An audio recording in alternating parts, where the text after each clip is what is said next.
এইটোৱে আজি প্ৰতিচ্ছবি 17 বছৰত যে হাগ্ৰামা মহিলাৰ দিনত কাম হোৱা নাছিলে আজি তেখেতে স্বীকাৰ কৰিলে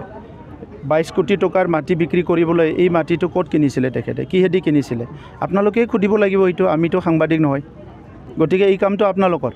আমি আমাৰ সময়ৰ কামটো কৈছোঁ আমি 5 বছৰত শান্তি প্ৰতিষ্ঠা কৰিলোঁ নিৰাপত্তা আনিলোঁ ইয়াত সমন্বয় ঘূৰাই আনিলোঁ জাতি জনগোষ্ঠীৰ মাজত বড়ো অনাবড়ো বুলি নাই 3,23,000 পৰিয়ালৰ মাটিৰ সমস্যা সমাধান কৰিলোঁ 70,000 পৰিয়াল মাটি কিনা বেচা কৰিব পাৰিছে বিভিন্ন কাম কাজবিলাক স্বাধীনতাৰ পৰা যিবিলাক হোৱা নাই এই কামো আমি ইয়াতে এতিয়া আজি 5 বছৰত কৰিছোঁ আজি হাগ্ৰামা মহিলাৰে 17 বছৰ এইবিলাকে কৰি আছিলে হোটেল বনাইছে ক্ৰেচাৰ বনাইছে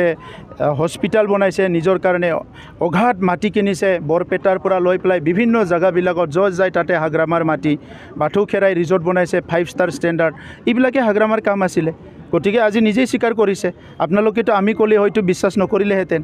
2,900 কোটি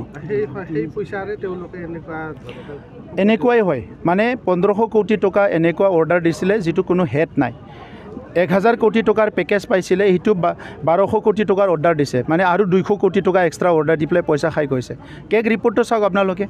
কেক ৰিপৰ্টত সব কথাই পাব আপোনালোকে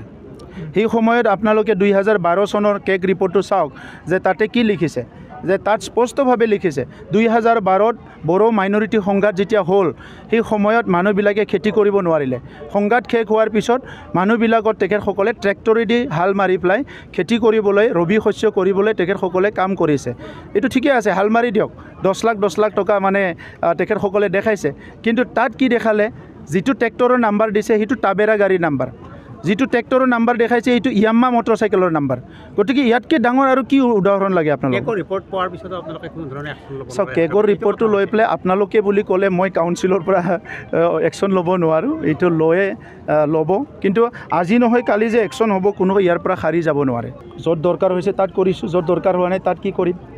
আপোনালোকে কিবা এটা পইণ্ট কওক মই এনচাৰ দিম কিন্তু হাগ্ৰামে এটা কথা কৈছে হিমন্ত বিশ্ব শৰ্মাক অসমৰ চৰকাৰে ভয় কৰে প্ৰমোদ বৰে তেখেতে কৰিছে জানো আপোনালোকে সোধকচোন আপুনি কিয় মানে অসমৰ মুখ্যমন্ত্ৰী ডাঙৰীয়াক সমালোচনা কৰা নাই বুলি সুধি পেলাই তেখেতে যি এনচাৰ দিয়ে মোক আকৌ আহিলে সুধিব আপোনালোকে আপুনি বিচৰা বাতৰি পাব কেৱল নিউজ 18 এপত নিউজ 18 এপ ডাউনলোড কৰিবলৈ স্কেন কৰক এই QR কোড গুগল প্লে ষ্টৰতো পাব এই নিউজ 18 এপ